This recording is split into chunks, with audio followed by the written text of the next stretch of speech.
जय हिंद। बेहतर से बेहतर होने का तलाश करें, मिल जाए नदी तो समंदर की तलाश करें। टूट जाते हैं शीशे पत्थर की चोट से, पत्थर टूट जाए ऐसे शीशे तलाश करें। आज हम आपसे बीच में बात करते हैं अपने बचपन की कुछ कहानियों की। देखिए, हमारा परिवार एक जॉइंट फैमिली में, हम लोग एक छोटे से परिवार में जन्म लिए। सब लोग एक साथ रहते थे, अंकल सबका परिवार यहाँ पे। उसमें हम लोग के मकान के भी एक कमरे थे जिसमें हम लोग रहते थे। बचपन में हम बहुत बदमाश थे। मेरी मम्मी को सबसे ज़्यादा परेशानी थी, क्योंकि जॉइंट फैमिली होने की वजह से क्या होता था कि परिवार में बहुत लोग रहते थे, मोहल्ले वाले, पड़ोस वाले। और उस समय मोबाइल वगैरह नहीं होती थी, हम लोग यही गुल्ली डंडा वगैरह वगैरह खेलते रहते थे। डेली किसी न किसी से हम झगड़ा किए रहते थे। मेरी मम्मी परेशान होकर रहती थी, ये करेगा क्या ज़िंदगी में, बहुत परेशानी हो जाती थी। और बचपन में थोड़ा सा फाइनेंशियली प्रॉब्लम होने की वजह से हर चीज़ लिमिटेड तौर पे मिला। स्कूल, हम एक नॉर्मल से स्कूल में गए, और पेंसिल वगैरह तक का भी बचपन में हिसाब मिलता था। पेंसिल खरीद के आती थी, उसमें से आधा काट के, आधा तुम लो आधा तुम लो, तुम्हारा पहले कैसे खत्म हो गया, तुम्हारा ज़्यादा कैसे चला। काफ़ी ये सब समस्याएं थी। घर के आगे एक कॉलेज था, उस कॉलेज में हम लोग जाते थे देखने के लिए। किसी का पेंसिल तो छूट नहीं गया, किसी का पेन, मतलब जो कुछ किसी किसी का रह जाता था छुट्टी के बाद तो लेके आते थे लोग। या फिर किसी का, मतलब कोई किसी के पेज में, किताब में, कॉपी में कुछ कुछ पेज सादा बच जाता था, तो हम लोग उसको कलेक्ट करके ले आते थे और मम्मी को देते थे। मम्मी देखिए, इसमें 2 पेज सादा है, इसमें 3 पेज है। वो सबको ले आके एक जगह बनाते थे। मम्मी उसको सुई धागा से सिल देती थी और उसको हम लोग एक कॉपी बना लेते थे। आज भी आदत उसी में है। ये आज महंगी कॉपियों पे तो हाथ ही नहीं चलता है, वहाँ पर उसी की आदत लग गई है वहाँ। और बचपन में हम लोग के घर पे गाय वगैरह भी थी, छोटे छोटे जानवर वगैरह, ये सब के पालने में इन लोग के लिए करते रहो। ये सब करते करते बचपना निकल गया। और इस बीच मेरे पिताजी जो थे वो अलग अलग जगहों पे वर्क करते रह गए, कभी शिप बिल्डिंग में, कभी पाइपलाइन में, कभी फॉरेन में, अलग अलग जगह पे। एक स्टेबल नहीं रहा, जिसका खामियाजा हम लोग को आगे जाके बहुत बड़ा भुगतना पड़ गया था। फाइनेंशियली खराब होने की वजह से हमको शुरुआत में, हम जब 8 पास किए तो वहीं से हमको फौज में जाने का थोड़ा सा जुनून लगा कि हमको फौज में जाना चाहिए। तो हम 9th में जब पढ़े थे, सैनिक स्कूल का एंट्रेंस का एग्जाम दिए, उसमें मेरा सिलेक्शन ही नहीं हुआ। पता नहीं क्यों सैनिक स्कूल में नहीं हुआ। तो फिर हमने पॉलीटेक्निक का दिया। तो पॉलीटेक्निक के भी उसमें देखिए, एक्चुअली क्या है कि जो एकेडमिक पढ़ाई होती है उससे थोड़ा सा बेटर होता है जो कॉम्पिटिटिव होती है। तो 8 के बाद ही सैनिक के लिए एक कॉम्पिटिटिव वाला माहौल आ गया था। फिर पॉलीटेक्निक में दिए, उसमें रैंक अच्छा नहीं आया तो हम कहे छोड़ो, अब नॉर्मल 10th यानी मैट्रिक करते हैं, उसके बाद इंटर करते हैं। इंटर करने के बाद फिर हम लोग ने सोचा कि एनडीए का देते हैं। इस बीच एआई ट्रिपल हम लोग के वक्त में होता था, एआई ट्रिपल ही, उसको दिए। आईआईटी के दिन तो हम सोए रह गए थे वहाँ। फिर एनडीए के गए सिलेक्शन के लिए, तो एनडीए में रिटन एग्जाम हुआ, वो काफ़ी ठीक ठाक था। और एनसीसी वगैरह हम लोग ने किया था, तो उससे फौज से काफ़ी ज़्यादा उससे जानने को मिल गया, कौन सा हथियार कैसे काम करता है। ये वो एक जुनून हो गया कि भाई हम लोग को ये कॉन्फिडेंस था ना कि फौज में हो जाएंगे तो ट्रेनिंग की कुछ खास जरूरत नहीं पड़ेगी। हम लोग तो इसे बहुत हद तक जानते हैं हथियारों के बारे में। सब होने के बाद वहाँ पे क्या होता है कि ये सिलेक्शन काफ़ी प्रोसीजर काफ़ी कॉम्प्लेक्स होता है। वहाँ मेडिकल जांच होती है हर चीज़ का। मेरा हाथ काफ़ी टेढ़ा है, अभी इतना टेढ़ा होने की वजह से दोनों हाथ कि मतलब अब मेडिकली आउट कर दिया जाए। अब मेडिकल आउट होने की वजह से ये सब चीज़ें सही नहीं हो सकती हैं। तो यही एक तो वही था मेरे लाइफ का। इसके आगे हमने कोई सपना ही नहीं देखा था कि हमको कुछ और भी करना है। शुरू से ही फौज में ही जाना था हमको। अब हमारे लिए तो एकदम विकट परिस्थिति हो गई, साथ ही साथ फाइनेंशियली भी दिक्कत हो गया। अब क्या करें। तो नॉर्मल एक सरकारी स्कूल से इंटर था मेरा, फिर एक नॉर्मल ग्रेजुएशन किए, ग्रेजुएशन बीएससी। अब इसमें फाइनेंशियली दिक्कत भी बहुत ज़्यादा आ गया। इन दिक्कत में सबसे ज़्यादा साथ दिया मेरे 3 दोस्तों ने, सोनू, पवन, हेमंत। ये 3 दोस्तों ने हमारा बहुत ज़्यादा हेल्प किया। और हम सबसे खुशनसीब हैं, हम ये कह सकते हैं कि दोस्त हमें बड़ा बढ़िया मिले। तो सोनू था, पवन, हेमंत, इन लोग के पास जो पॉकेट मनी आती थी ना, तो जो घर से उसमें से काट के कुछ हमको दे देते, कुछ ये, तो हम लोग में मिलजुल के अच्छे से करते थे। तो एक साथ में हम लोग पढ़ाई करते थे। हम सबको, चारों को, हम लोगों को डिफेंस में ही जाना था। अब हम लोग ने क्या किया भाई, बाकी लोग की फाइनेंशियली ठीक थी, हेमंत की भी सही नहीं थी, तो वो सेल्फ डिपेंडेंट था। तो हेमंत ने कहा कि एक काम कर तो भाई, चलो तुम भी को टीचिंग में ले आते हैं। तो उसने क्या किया, हमको एक होम ट्यूशन के पास ले गया पढ़ाने के लिए। होम ट्यूशन, अब वो हम लोग को बच्चों को उतना पढ़ाने का आइडिया नहीं, बस उसको लड़का बहुत पढ़ने में कमजोर था और उसको होम ट्यूशन पढ़ाया गया ना, स्कूल में बहुत अच्छा टॉप पे आ गया वो। उसके घर वाले काफ़ी खुश हुए सब, और वो बहुत अच्छा से पढ़ रहा था।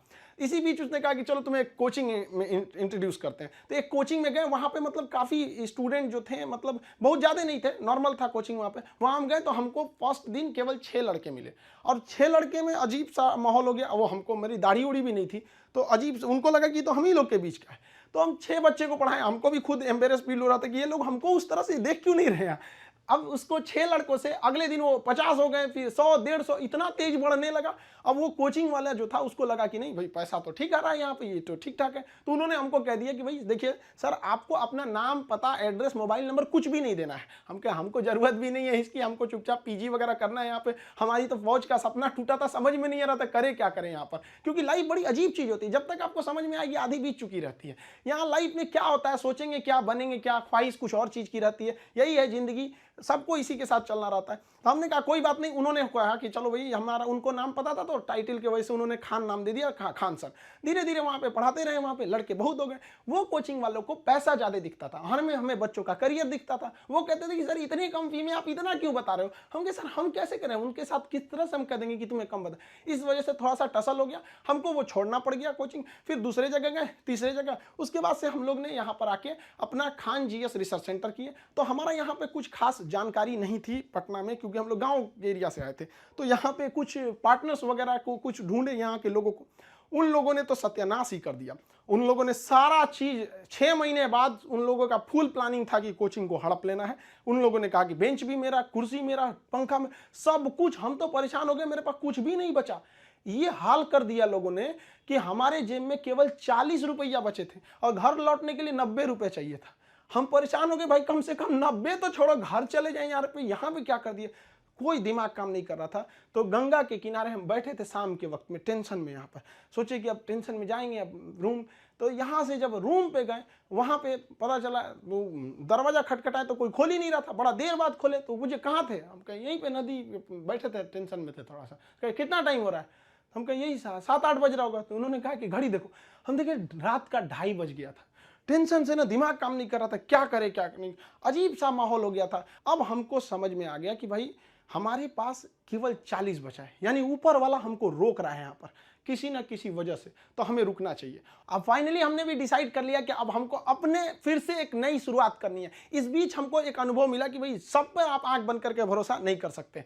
अब टीचर और स्टूडेंट का एक रिलेशन भारत में बहुत बेहतरीन है, ये आदिकाल से देखा जाता है। तो हमने क्या किया ना, अब कोचिंग्स में ना स्टूडेंट्स जो थे, बहुत जो पुराने थे, जिनका मान के चलिए कहीं जॉब हो गया, अभी ज्वाइनिंग लेटर का वेट कर रहे हैं ऐसे, तो उन लोगों को रखे कि भाई देखो हम लोग को फिर से शुरुआत करनी है, क्योंकि ऐसे हम लोग छोड़ नहीं सकते हैं। क्योंकि यहाँ पे क्या हो गया कि कोचिंग एक इंडस्ट्री बन चुका है, लोग इसको इनकम सोच रहे हैं। अब हम लोग आंख में इसलिए खटकते थे, हम लोग के लिए पैसे मायने नहीं रखते थे, लड़कों का पढ़ाई मायने रखता था। तो प्रॉब्लम तो सबको हो रही थी, तो हम लोगों को ये शुरुआत करनी थी। अब शुरुआत किए कैसे तैसे, थोड़ा बहुत पैसे से स्टार्ट किए लोग। अब वहां पे क्या है कि जो गरीब है पैसे मत दो भैया, विकलांग हो मत दो, कभी कोई इस तरह से जोर नहीं दिया गया। इस वजह से ही फाइनेंशियल प्रॉब्लम है। अगर अदरवाइज में आदमी पैसे के पीछे पड़ा रहता तो कोई प्रॉब्लम नहीं था। इस बीच हमारे कोचिंग पे बम चल गया, तबातोड़ बम चल रहा है। हमको अजीब सा लग गया कि भाई हम कोचिंग में है कि बॉर्डर पे खड़े हैं, हमारा सपना तो नहीं पूरा हो गया, हम फौज में आ गए हैं। दीजिए देख रहे हैं पूरा अफरा तफरी मचा हुआ है बम से। इतनी तबाही हो गई हमको, मतलब एकदम लास्ट में आ गए कि हमको अब लगता है यहाँ से छोड़ देना पड़ेगा। फिर लड़कों ने कहा कि सर आप हाँ हिम्मत मत हारिए। हमारे कोचिंग में, हमारा जो कैंपस है इसके अगल बगल में 17 कोचिंग है, सबका शटर बंद हो गया, सब लोग भाग गए। लोग, हम लोग अकेले, भाई कम से कम कोई पूछते भी आता तो कम से कम एक सहानुभूति लगती है। लेकिन लड़के आए, लड़के लड़कियां तक आई कि सर कोई बात नहीं आप खोलिए, हम लोग चल पढ़ेंगे लोग, यहाँ कितनों बम चले यहाँ पे। तो हम क्या किए, पूरे कैंपस में, मेरे कोचिंग पे सुबह में बम चला था, शाम वाले बैच में पूरे फुल प्लेजेड से स्टूडेंट आए थे। और जो बच्चे पढ़ रहे थे उसके अगले बैच के बच्चे नीचे खड़े होकर कह रहे थे कि अगर बम चलेगा तो पहले हमारे ऊपर बम चलेगा, कोचिंग को कुछ नहीं होने देंगे। बहुत हेल्प हुआ हमको यहाँ पर, बच्चों ने ही हमको बहुत ज्यादा सपोर्ट किया। और धीरे धीरे धीरे धीरे ऊपर वाला सबको देखते रहता है, क्योंकि हम दूसरे के सीसीटीवी कैमरे से बच सकते हैं, ऊपर वाले के सीसीटीवी कैमरे से नहीं बच सकते हैं। और अचानक साथ मिला, सारे बच्चे देखते देखते हमने बच्चों के लिए लाइब्रेरी भी डाला, वो पटना का सबसे बड़ा लाइब्रेरी हो गया, फिर कोचिंग बड़ा हो गया, सब कुछ सही हो गया। लड़कों का रिजल्ट आने लगा, सारे लड़के खुश हो गए। और खास करके उस बैच के लड़के जो पढ़ रहे थे और जिनके पास बम्बार्डमेंट हुई थी, वो भी उनके लिए पहला अनुभव था। सब डर गए थे कि आखिर क्या हो रहा है। और देखते देखते सब कुछ सही हो गया। तब तक अचानक बीच में आ गया कोरोना, और कोरोना ने लॉकडाउन किया और सब चीज घर के अंदर हो गया। और हम लोग के लिए एकदम नया अनुभव। और नॉर्मल जब कोरोना होगा, शुरुआती लॉकडाउन इतना स्ट्रिक्ट था, पता चला कि अब तो आपको ऑनलाइन ही पढ़ाना पड़ेगा। और हमारी जैसे ऑनलाइन आदमी को ऑनलाइन कुछ पता ही नहीं, फेसबुक चलाने नहीं आता हमको, सुनते हैं कि टेलीग्राम व्हाट्सएप की तरह होता है, लेकिन हमको आज तक टेलीग्राम पता नहीं चल पाया। और हमारे जैसे आदमी को ऑनलाइन आना पड़ेगा, तो हम तो आफत हो गया मेरे लिए। तो हमारे गांव पे मेरा दोस्त था, उसकी फोटोकॉपी की दुकान थी, छोटी सी शॉप थी फोटोकॉपी की। अब आप समझ सकते हैं फोटोकॉपी की दुकान पे क्या इंफ्रास्ट्रक्चर, कितनी बड़ी बिल्डिंग तो होगी नहीं, छोटा सा जगह था। अब वो शटर सामने थी, शटर गिराते थे लोग, एक लकड़ी का पलाई बनाए, उस पर पढ़ाना चालू किए। पता चला सामने से पुलिस की गाड़ी जाती थी, तो शटर के अंदर हम लोग पड़े हैं, पसीना हो रहा है, वैसे पुलिस का सायरन आ रहा है, आवाज आ रहा है। लड़के कह रहे सर कैसे वीडियो बना रहे हैं, कहाँ से बना रहे हैं, ना लाइट सही है ना आवाज सही है। हम कहे भाई हमको यही है जो है यहाँ पे।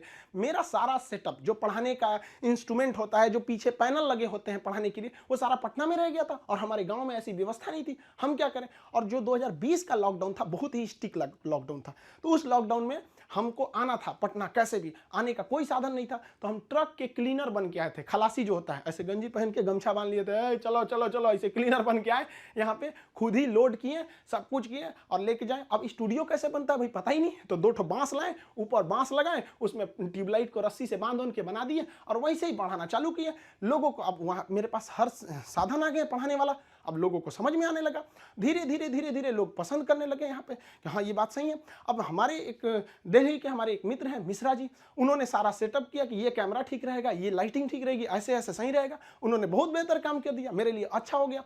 अब इस बीच अब लड़कों का कोर्स चालू करने के लिए एप्लीकेशन बनाने लगे, तो धीरे धीरे धीरे धीरे लड़के एप्लीकेशन पे देखने लगे, यूट्यूब पे। और हमको तो आज तक समझ में नहीं आया कि यूट्यूब पर एजुकेशन के फील्ड को हम ऐसे देखते हैं कि वो लोग भी कमेंट करते हैं, कहते हैं कि सर हमारा किसी जनरल कंपटीशन, हम किसी कंपटीशन की तैयारी नहीं करते हैं, नहीं हमको कोई एग्जाम से मतलब है, फिर भी हम देखते हैं। हमको इस बात की इतनी खुशी होती है, इसलिए नहीं कि वो लोग हमारा वीडियोस देखते हैं, इसलिए कि जो लोग पढ़ाई छोड़ दिए हैं उनको भी इस बात का अफसोस है कि हमने पढ़ाई क्यों छोड़ा। और ये कंफर्म है कि वो अपने बच्चों को या समाज को आगे पढ़ने के लिए जरूर करेंगे। और इस देश को जो पीछे गया है उसको आगे ले जाने का एकमात्र रास्ता है शिक्षा, क्योंकि शिक्षा जिसके पास रहेगी वो कभी किसी से नहीं डर सकता है, अपने अधिकार के लिए खड़ा रहेगा। तो काफी खुशी होने लगी। लेकिन ऑनलाइन का हमको बहुत ज्यादा आइडिया नहीं लगा, तो धीरे धीरे धीरे धीरे क्या हुआ, संघर्ष आगे बढ़ा। अब होता क्या है कि लाइफ में कभी इंसान कोई लिफ्ट की तरफ बढ़ जाता है तो उसको काफी खुशी होती है, अरे बाप रे बहुत ऊंचाई पे आ गया। लेकिन जो सीढ़ियों की तरफ बढ़ता है ना, ऊपर जाके उसको एक थकान होती है, लेकिन दिल से एक सुकून भी मिलता है कि मेहनत से बढ़े। तो उसके लिए ऊंचाई बहुत मायने नहीं रखती है।